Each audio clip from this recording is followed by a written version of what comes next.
Yes, ndagarutse ni Clever Bemba nkuko nabibabwiye. Reka tubifurize rero gukomeza kugubwa neza, kugira impagarike n'ubugingo, kugira imana n'amafaranga aho muherereye hose. Ni breaking news muri aka kanya tubazaniye. Breaking news tubazaniye rero nuko intare za Sarambwe nabibabwiye zimaze kongera kwigarurira umujyi wa Makobora murabizi ko bari bayivanyemo, ariko mbabwira ko banga agasuzuguro, mbabwira yuko ibigiye kuba mu byitege. Nibabwiye mu gitondo, ariko ndamya ko muri aka kanya nagomba tindiye kugira ngo mbibazanire uko byitwaye. Sylvain Kenge ku magambo yavuze, nababwiye yuko ngumanika agati wice wajya kukamanura ugahaguruka. Urabyibuka? Hangaro no nshaka kugira ngo mbabwire uko byitwaye kuri Sylvain Kenge, ariko manze mbagezeho ino breaking news yo muri Makobora uko byitwaye, uko bimeze muri aka kanya, imirwano igiye yahereye nuko muri aka kanya byitwaye. Intare za Sarambwe nabwiye ko intare ni intare, intare sa masazi, intare sa mafuku, intare aba ari intare. Makobora yongeye kuberamo imirwano, ariko ino mirwano yaje gusiga bimwe bitoroshye.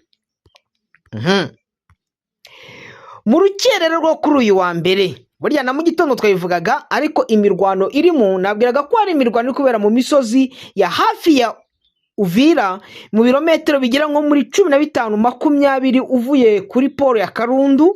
Nuvuga ngo intare za Sarambwe rero zaziri kwa advancinga, ziri gukubita zangegera, ziri kubirukansa, ziri kubirukankaho.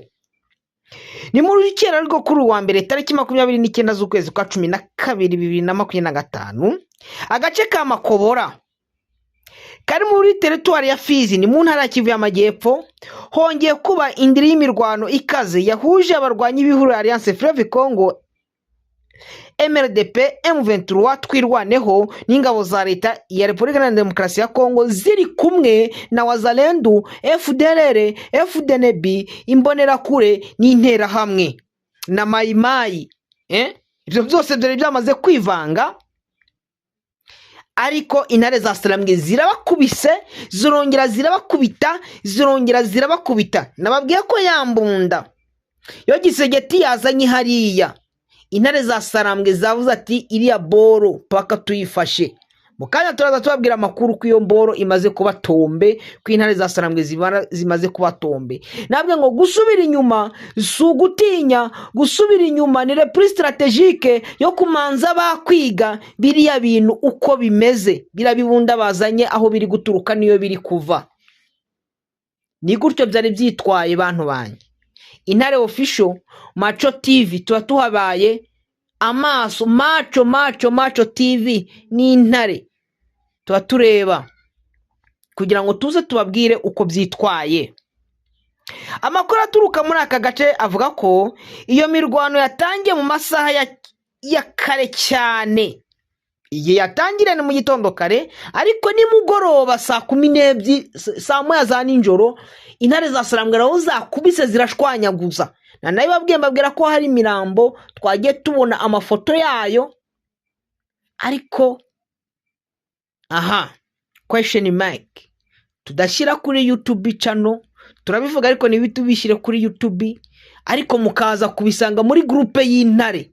Mwabibonye ntabwo mwabibonye?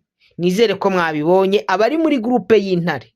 Mukanya turaza tubereke noneho muri groupe y'intare uko bimeze hariya abaryamye, kuko barambwira ngo ni ibirago, ngo birashashe. Imirambo ya Wazalendo, imirambo ya FARDC irashashe.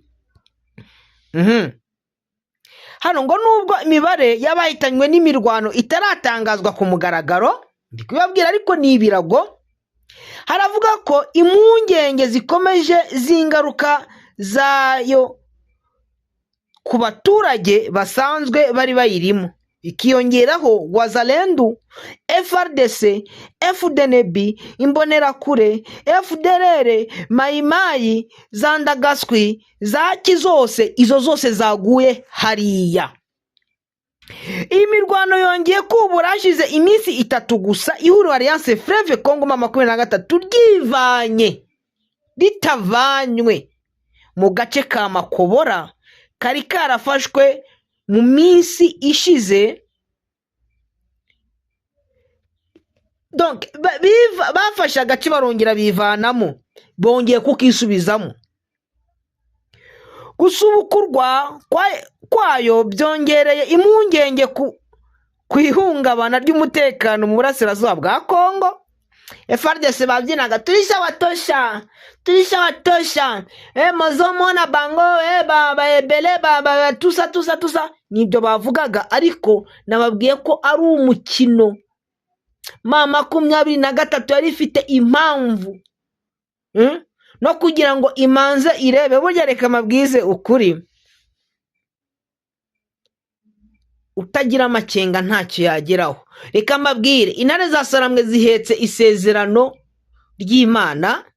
Ikindi, ziyoborwa n'umugaba w'ingabo ufite tekinisite, n'umutekinisiye mu gutega ambiscade. Hakiyongeraho undi mugabo uri hariya bita Colonel Gakufe. Mu mateka ye nawe iyo yaguteze ambushi ntago uhusha, donc ntago ambiscade ya Gakufe. Hano muri M23 havuyemo ambiscade yategwaga, zagiye zitegwa na Fande General Major Emmanuel Sultan Makenga, kuko na operation nayo arayipanga kawati operation panze kugira ngo izabeshuwe nibitabaho. Uza ku mwanya wa kabiri mu gutega ambiscade wavuye Fande Makenga ni Colonel Gakufe. Colonel Gakufe agutegera ambiscade, n'urwara arakubwira ngo n'urwara rwona teza ambiscade rwaguye hariya. Ngo iyi mirwano yongeye gusubukurwa kwayo kongere impungenge guhungabana k'umutekano. Ubundi umutekano ntiwari mwiza ari muri Makobora n'urasirazuba bwa Repubulika ya Demokarasi ya Kongo, aho intambara n'imitwe yitwaje intwaro bimaze imyaka myinshi bihitana ubuzima bw'abantu, bakora genocide. Bangwe intambara, none se abaturage b'iminembwe bakorerwa genocide bakaza kuraswaho n'amadrone, bakaza kuraswaho n'amahelikopteri, bakaza kuraswaho n'ibindi bikoresho bya gisirikare bya leta ya Kongo. Baba bari kurwana nande? Kuki batajya kubirasa kuri Nanga cyangwa bajye kubirasa kuri Fande Makenga cyangwa kurinde bakajya kubirasa ku baturage n'inka zabo hariya? Si genocide se? Yindi bo turaza no kureberamo icyo igingo cya Sylvain Kengo ko byakigendekeye. Ariko se mu busesenguzi Sylvain Kengo yagiye kuvuga atari inama bagenda bagakora. Burasirazuba bwa Kongo ibyinshi bihitana ubuzima bw'abaturage bigasubiza inyuma imibereho y'abaturage. Ibi ngibyo ni bisanzwe. Abasesenguzi mu by'umutekano bavuga ko uko guhindagurika kw'ibikorwa bya gisirikare mu bice bya Makobora bigaragaza intege nke ziri mu nzira zishakishwa zo kugarura amahoro arambye, ndetse bigashyiraho igitutu ku muryango mpuzamahanga gukomeza gushaka ibisubizo bya politike n'ibya diplomasi. M23 yahagaritse imirwano, iravuga iti duhagaritse imirwano kandi dusubiye inyuma, tuvuye muri Makobora, kuko ari yanabyanditse. Ingabo za FARDC na Wazalendo baza bazomye bazikurikiye inyuma. Reka babahereze icyo mwari mushaka.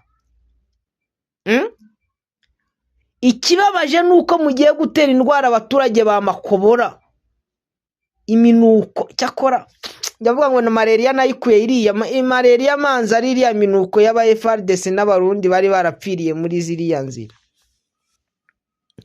Kugeza ubu rero inzego za leta ntiziratangaza ku mugaragaro imyanzuro mishya. Iyo myanzuro barongera kuza gutangaza, barongera kuza kuvuga iki, barongera gutangaza iki, barongera bavuga iki. Bavuga ati ngo turaje. Nabonaga n'abarundi babandi b'abarundi bari kubati ngo uvira ngo mukanya ngo turaza kuyifata, ngo FDNB, ngo FARDC, ngo ECI, ngo FDLR, ngo Wazalendo, ngo Rene Tombwe, ngo nibarinde na ntuza ngo na Yagutumba. Aratumbira he? Yagutumbura tumbira he? Itombwe ratombera he? Ayinya kanyu kashobotse noneho bagiye kubakubita babahondagure, turiya turi hejuru muri bibogobogo tugiye guhura n'umuriro.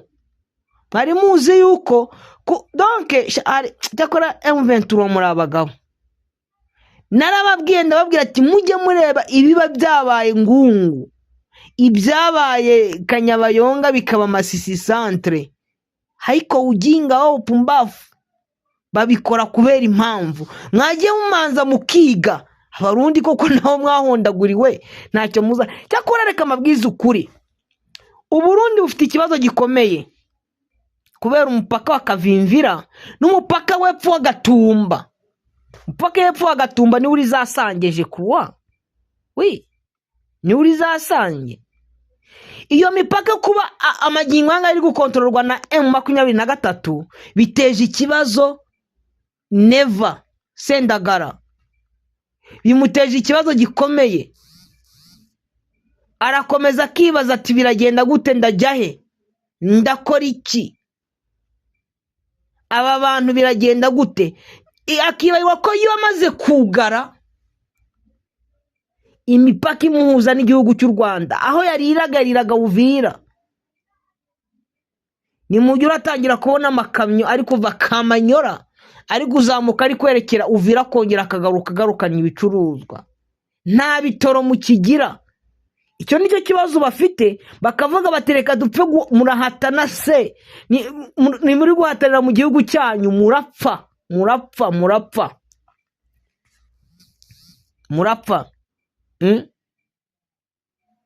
Asante sana.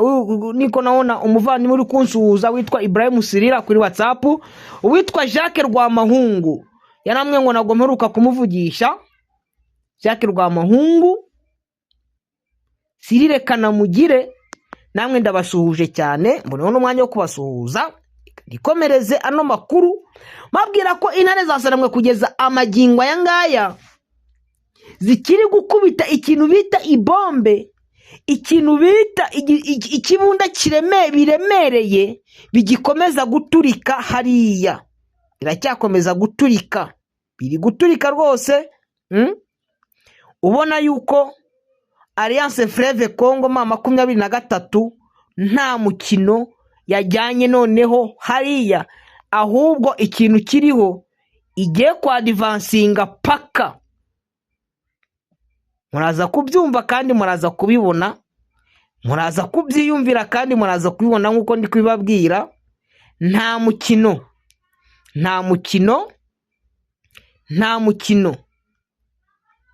Ahangaha reka wenda nsimbuke gake cyane, aho abarwanyi bo kwa General Autoproclamé uriya witwa Mutayomba bakubiswe nabo ubwo bakomezaga kwigamba, bakavuga ahantu bita Mitimingi, bakavuga ahantu bita Katoyi, Kahundu, bakavuga ko bahakuye intare zasaramwe n'ahantu bitwa za Nguruku. Aho ngaho ari ukubeshya. Aho bita Kasheke, Ekakoka na Gakoka, aho ngaho hakirimo intare zasaramwe kandi zikomeje kugirira nabi elema zo muri Wazalendu bo kwa General Autoproclamé Mutayomba. Mutayomba nawe ari gukubitwa, ariko akihagararaho akavuga ko hari ibyo ari gukora. Nukuvuga ngo imbaraga basigaranye kano kanya ni ukujya gutegera mu nzira bakiba abaturage, cyangwa babona umusirikare wenda babiri ba M23, niyo mpamvu abasirikare ba M23 kugira ngo apfe kuzava muri defense buno biragoranye. Nukuvuga ngo bagomba kuba muri defense, bagacungira muri defense, umunyu baba ufite, isabune baba ifite, amazi igihe bapanga operation kujya kuyashaka, sibyo? Tabi nibyo kuwayawaya, umwe yagiye n'undi yagiye, ntabwo ibyo bibamo muri M23 mu gihe bari ahantu h'imirwano. Ugiye bakamufata kuko ushobora kugwa muri Wazalendu 20 barakujyana. Uragenda muri babiri muze kugwa muri Wazalendu 20 barabajyana. mushobora no kurasana wenda namwe ubwanyu mukarasa wazalendo 3 cyangwa 4 ariko namwe mukasiga umutwe. Murabyumva? Niyo mpamvu ibyo ngibyo byamaze kuvaho.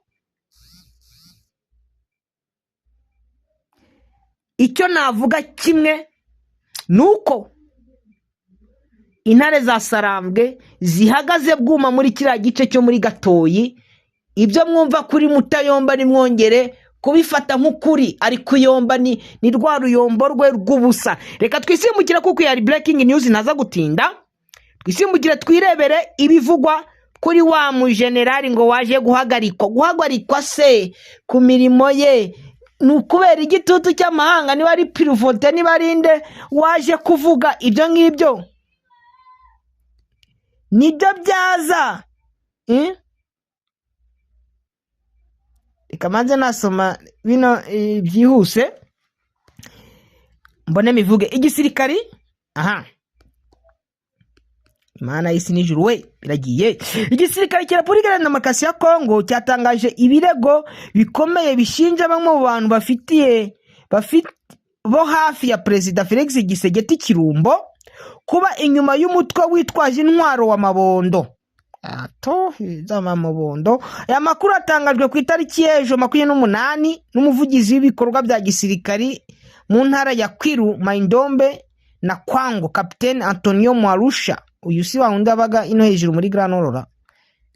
Ibingibi ni bashaka bafatanye. None se Mabondo nayo niba yaramaze kubona yuko nta gisirikari Kongo igira, igahitamo nayo kwivana muri ibyo byantuza bya gisegeti, urumva yuko Mabondo hari amakosa yabifite. Makobora sha abaye makobora ngaho.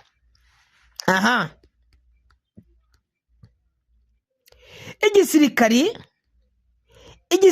cya Repubulika Iharanira Demokarasi ya Kongo cyatangaje ko cyahagaritse ku mirimo General Major Sylvain Ekenge Bomusa Efomi, wari umuvugizi w'ingabo z'igihugu nyuma y'amagambo adafite aho ashingiye avugwa ivangura n'urwango yavuze ku banyekongo bo mu bwoko bw'abatutsi. Iki cyemezo cyafashwe nyuma y'ikiganiro General Major Ekenge yatangaje kuri televiziyo y'igihugu RTNC. Yabivugiye kuri televiziyo y'igihugu, ni umuvugizi w'igisirikari cy'igihugu yari yatumwe mukwe naca upumbafu tariki aho amagambo ye yateje impaka n'impungenge zikomeye mu rwego rw'igihugu ndetse no mu rw'akarere. Mu itangazo ryashyizwe umukono na Lieutenant General Banza Mwilambwe, umugaba mukuru w'ingabo za FARDC, chef d'état major general, iyo bitango ni chef mje. Ubuyobozi bw'igisirikare bwamaganye byimazeyo iyi mvugo buyita inyuranyije n'amahame shingiro ya Repubulika n'indangagaciro zigenga igisirikari cy'igihugu. Iryo tangazo rishimangira ko amagambo yavuzwe na General Major Ekenge adahagarariye na gato umurongo wa leta ya Kongo, haba mu bya politike, mu miyoborere no mu mibanire y'abaturage. Nuko nshaka mwabonye igitutu.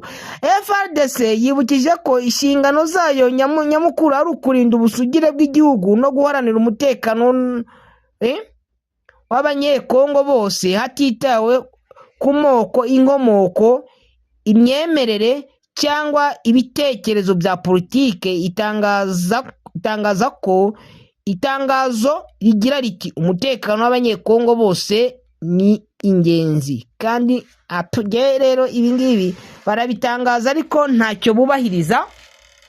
Kumva ko umutekano turabizi ko ari uw'ingenzi kandi umutekano ukwiriye buri mukongomani wese, ariko ikintu kibabaje nuko babivuga bikaba mu magambo ariko mu bikorwa ntihagire igikorwa. Kigaragara cyane nuko uhagarariye igisirikare, umuvugizi w'igisirikari, kandi ndabona ko ari n'umusaza ungana kuriya wo kujya kuvuga amagambo y'ubugoryi atarimo ubwenge, wize mu ishuri rya gisirikare akagera igihe aba generali majoro, atari ibintu byo kwihanganirwa, atari ibintu by'ikongo, atari ibintu byo muri Afurika. Izi mvugo aho zagiye zivugwa, aho zagiye zibageza, abenshi barahazi. Niyo mpamvu rero njye ntabwo nka Bemba nemeza ko ashobora kuba yacitswe. Iri tangazo ryasohotse kuwa mbere tariki 29 z'ukwezi kwa 12 2025 i Kinshasa, mu gihe ikibazo cy'imvugo zihembera urwango gikomeje kugibwaho impaka ndende mu gihugu no mu muryango mpuzamahanga. FARDC General Sylvain Ekenge ariko uwamuhagaritse kwanza ku kazi ni chef d'état major general, amwita ni lieutenant general Jire Mbanza Mwilambwe.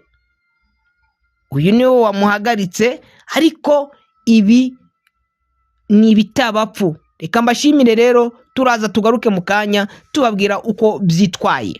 Imana ibahe umugisha, mugire impagarike n'ubugingo, mugire Imana n'amafaranga.